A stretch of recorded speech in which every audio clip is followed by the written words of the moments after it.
Hi, guys, and welcome to our training for this week. I'm super excited because we have with us an ACT certified educator, Miss Dunn. Tricia Dunn is here with us today, and we're going to be talking about all things ACT, and she's going to reveal some special strategies and her insight for how you can maximize your scores and do a lot better. So, hi, Tricia, how are you today?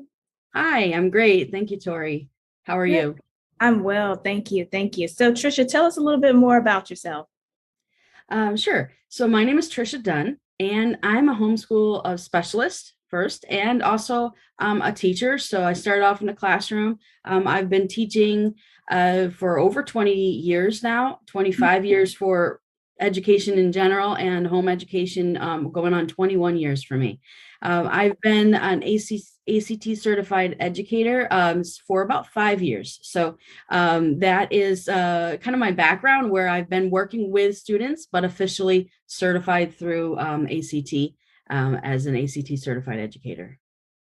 Wow. You know what, Tricia, we've been friends for a little bit now, and I had no idea that you've done homeschool and been in education for over 20 years. Like, Mhm. that's great. You don't even look like you're old enough to have been in education that long.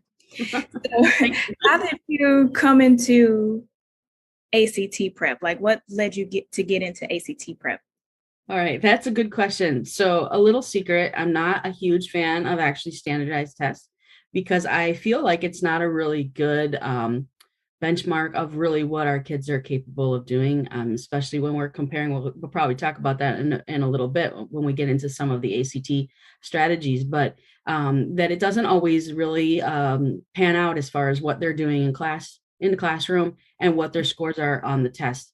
And so one of the things that I love to do, and one of my philosophies, is really individualizing and learning from the kids and their styles that they learn from. So one of the things that I really love about being ACT prep educator is that I can help them kind of take away the mystery of how do I prepare for this huge test, take that stress away, and give them a game plan and strategies that they're going to need to know for go time, right, for the test day. And when they work with me, they have more confidence, and also then they feel more empowered. And that's really what I'm all about, helping everybody kind of get tapped into their own empowerment. So this is one way that I love to do that. That's awesome. It's really good to hear that you are coming in to help students that, may have had this overconfidence that I do well in school, so I'm guaranteed to do well on the test. And when they get that initial shock that that's not necessarily the case, it's good to have people like you to support them through that. And that's wonderful that that's one of your reasons why. So now I tutor ACT as well, and I've talked about this on my channel before, but we might have some new people here or some people who are not as familiar with the ACT. So can you talk a little bit about why a person would even take that test to begin with? What's the purpose of it? Yeah, sure. So yeah, so the ACT test is it actually has kind of two purposes, but the main thing that most people think of is a college entrance exam.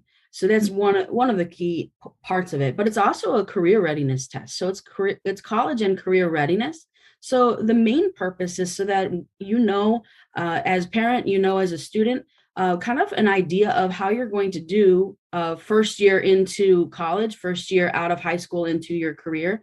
And it gives you an idea of the benchmarks of things that you will maybe need to strengthen as you're going forward when you get the results of your test the first time, so you know how to be better prepared for what colleges are looking for in that first entrance level year of going into college, and also getting ready for your career that you're choosing. That's good. That's good. I think that a lot of people originally thought, or, used to think, well, I had to take the test to get in.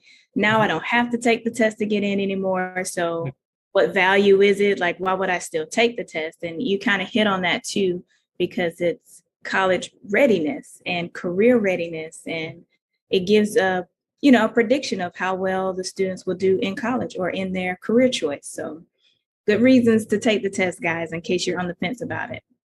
So, what are some things that we definitely want to keep in mind, like when we're taking the ACT, or what's what are some strategies you have that we can do better on the ACT? Yeah, so I think there's like, if we could look at it as like boiling it down to like three main things to really focus on when you're looking to take the ACT test. First is, and I kind of already hit on it, is really to have a game plan. This test is really not like any other test that is given in the classroom.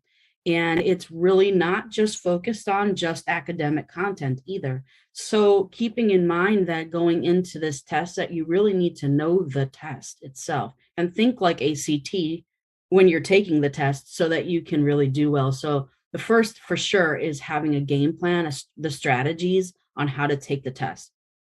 The second, I would say, is really important is to surround yourself. If you're taking this test, you're the student taking the test, surround yourself with other students that are equally looking to see the results that you are. So getting with a group, being involved in this environment, that's going to help you really have some motivation when you're getting down, when you're maybe stuck on a problem. You've got somebody around you instead of feeling like you want to just toss up your hands and give it all up and just say that I'm just going to choose this answer. There's an environment around you, so definitely surround yourself with people that are in your age group that are also studying for the test prep. That's also really important. I think the third thing is going to just be knowing how to apply the knowledge that you know from what you've learned through the years. This test goes back even to elementary age concepts. So some things it's been a while since you've had it. So knowing how to apply all of that in the ACT form and putting it all together, not just practicing problems just to practice the problems. So working with a qualified test prep tutor is definitely going to make a difference, and not just your general tutor or your teacher or your classroom kind of study skills class that's just doing ACT questions for like spring or something, working with an actual qualified ACT tutor is going to really make a difference. That's great. I heard some key things in your answer, and I just want to make sure that everybody watching make sure, they got exactly what you said. So you said, like, you have to know the test, having a game plan, becoming a test expert is how I like to say it, but it's really the same thing, having a plan in place, knowing the test, knowing what strategies for this specific test, because it's unlike any other test that you take in school, Absolutely. right? And Absolutely. then I'm going to go out of order, right? The third thing you said was to apply the knowledge, right? The content and that kind of thing, and knowing what types of questions and working with a qualified test prep tutor and that kind of thing. But I really, really like the second one where you talked about the environment and being with other students, learning in a group where you can kind of get that synergy from others. You have a common goal, because in my experience, I've had a lot of one-on-one sessions with students in prep for ACT. And then I've led like whole big groups of ACT prep. And to me, both of those extremes have a limited amount of success that you can achieve, right? But ideally, when you have that group setting, that small group, they feed off of each other and they're encouraging each other. And it's like, you can do that, we all can do it. That's where we've seen the most gains, right? And we've had gains in both ends of the spectrum, but most of the gains that I've seen in my experience have been in those small group settings. Would you say? Oh, absolutely. For sure. Because, when it's true, I think everybody's heard, like, if you have a question, ask it, because if you're thinking it, probably everyone else is thinking it. And we hear that and we kind of know it. But in this setting, because of the way the questions are asked, especially for some of the sections on the test where you have to kind of really come at it from an ACT angle and think like ACT as you're learning those skills to be able to process out and learn from your mistakes. It's so huge to be able to be in a safe environment with your peers, knowing that if you make a mistake, it's actually a really good thing, because you can help each other kind of process through how it is that the correct answer is actually the correct answer. So for sure, in a one-on-one setting, I find like you could do that process, but it's just the tutor and the student. And sometimes that can be a little intimidating.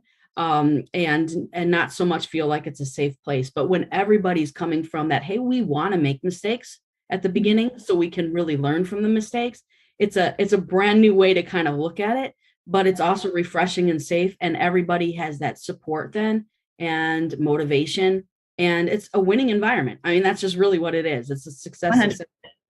Yeah. Yeah, absolutely. So, there's a lot of, I would say, myths and misconceptions out there regarding the ACT and college entrance exams. What are some of the things that you've heard that you're just like, I want to clear that up. I want to clear the air, these misconceptions about the ACT? Yeah, so there's a lot. I mean, I think one that just recently comes to mind, and something that is kind of not so much about the test itself, but one that I've been, it's kind of in the time that we're in where test optional. So I think that's one misconception that I want to just kind of just throw it out there before I talk about the actual misconceptions of the test. I think it's a little misleading when we hear test optional with the colleges. And I know you've been posting and bringing out articles that a lot of colleges are actually starting to bring it back in and not be test optional anymore.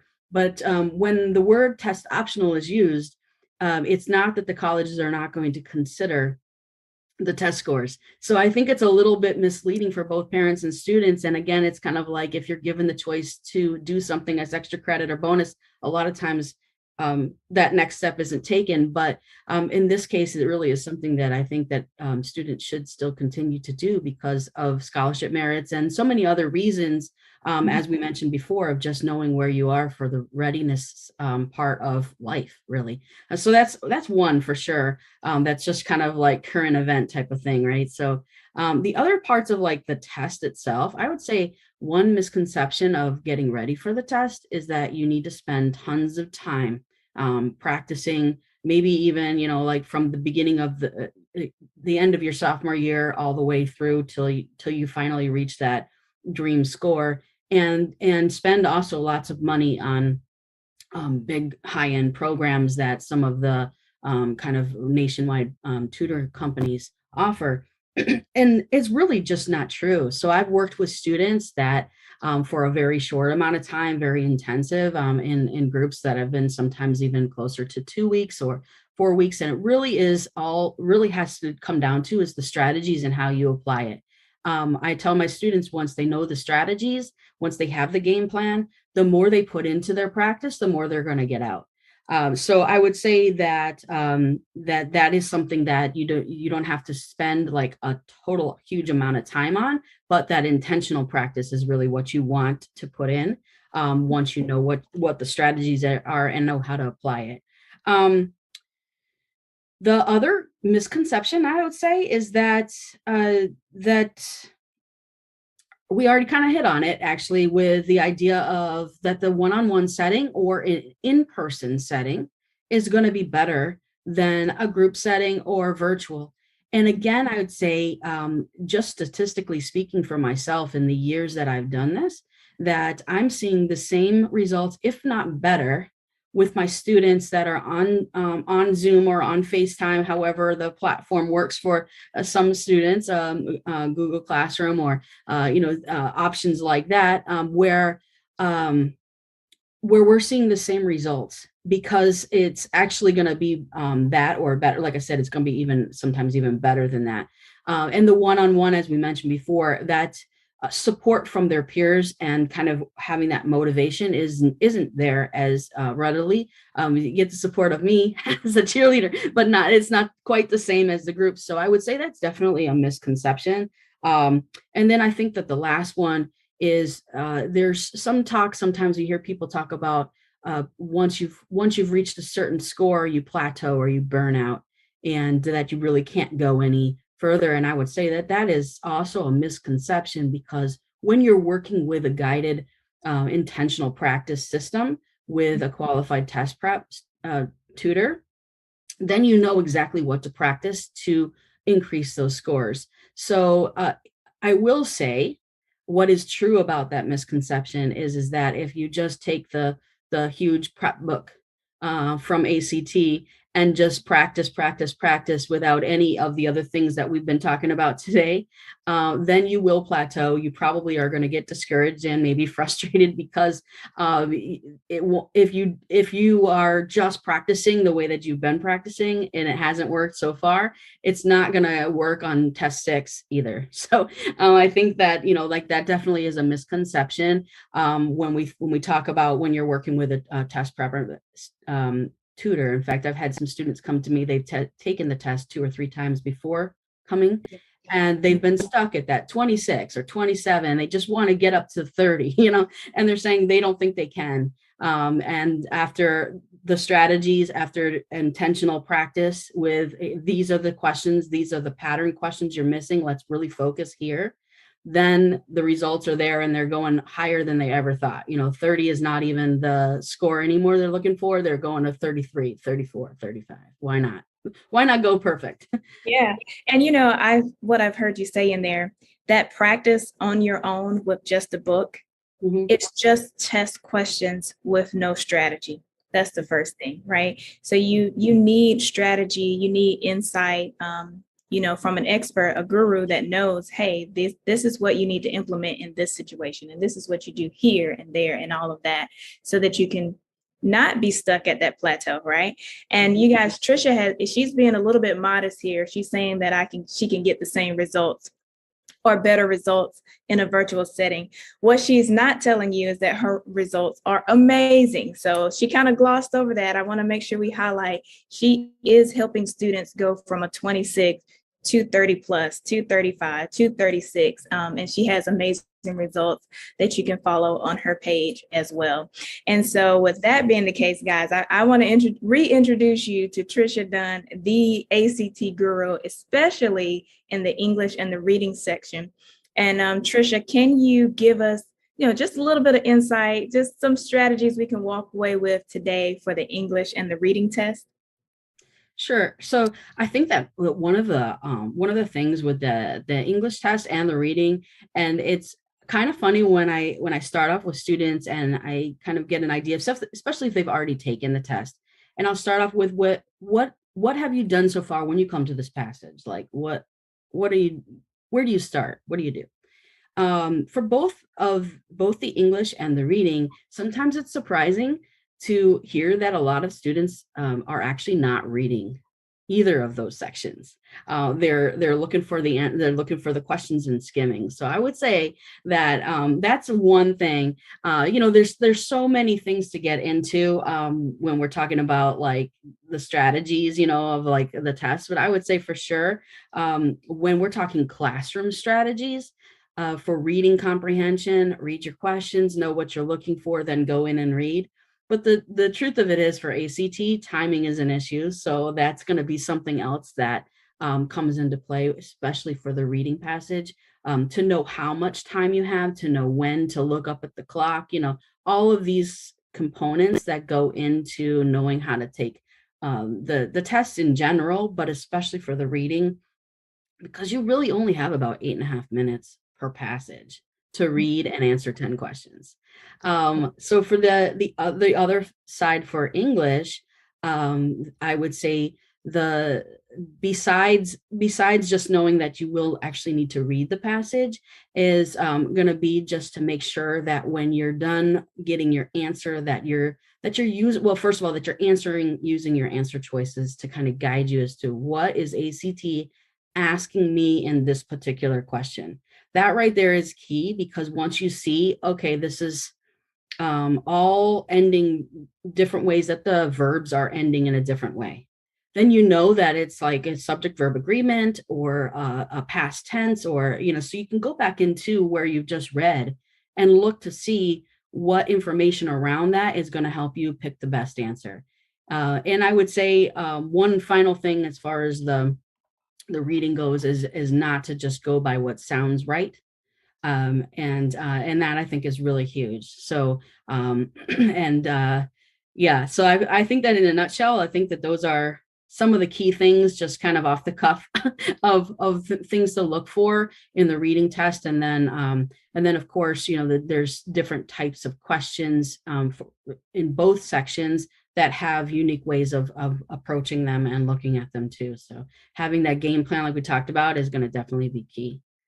But that's gold, though. Thank you for sharing those strategies because it helps a lot to get, things that can boost you up a little bit in either of those subjects. So to know, hey, reading, I need to not spend more than 8.5 minutes per passage if I'm going to make it through this time reading section. And to look at the end of the words for subject verb agreement, like, I don't know about anybody else, but that helps me a lot, to know, okay, well, that's how I can, check that really quick and not waste time on those English questions, because it's like, what, 30 seconds about, or a little less, a little more on the English. I mean, it's crazy how fast that test goes. And those are some really good strategies. Thank you for sharing.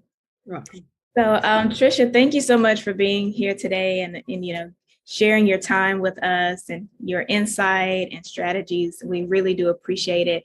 And guys, this will not be the last time that you see Miss Dunn. She is going to be here in the group with us as well, coming on as an expert in ACT English and reading. So she's available to help. You'll see her leading trainings as well. And we also have a very huge, important announcement coming up in the very near future. We're actually going to start linking some comments here below so that you'll be able to see what we have going on. But to sign up for that program, you can just access the link below, and then we're more than happy to speak with you about the awesome ACT prep program that we have available to get you prepared for every ACT test going forward. And we also have a free complete proctored ACT practice test the first Saturday of every month. So if you want to get some practice in for free, you can definitely take advantage of that.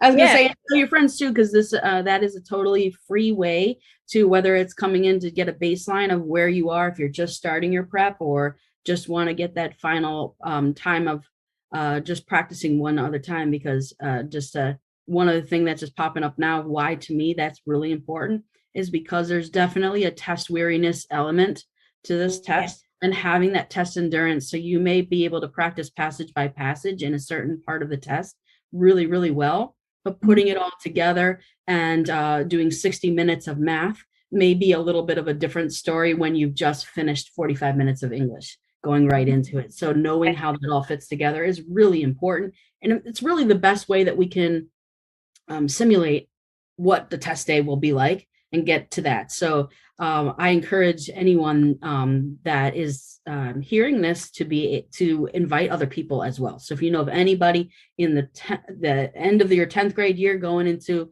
even going into 12th grade at the very, at the beginning of going into 12th grade, I would say that for sure you want to take advantage of this and jump in and take this practice test.